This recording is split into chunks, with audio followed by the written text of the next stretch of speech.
Ever wonder how some people seem to effortlessly command respect in the office?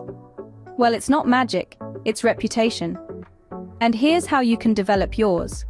First, prove your reliability. Consistently meet your deadlines, and always follow through on your commitments. Second, promote positivity.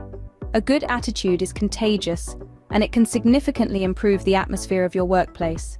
Third, always be professional. Maintain a high standard of work and conduct, and you'll soon be known for your integrity. Fourth, communicate effectively. Clear, concise, and respectful communication fosters understanding and avoids unnecessary conflicts. Lastly, pursue personal development. Never stop learning and improving.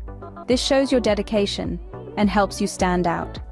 Remember, building a reputation takes time, but with patience and persistence, you'll become the go-to person in your office.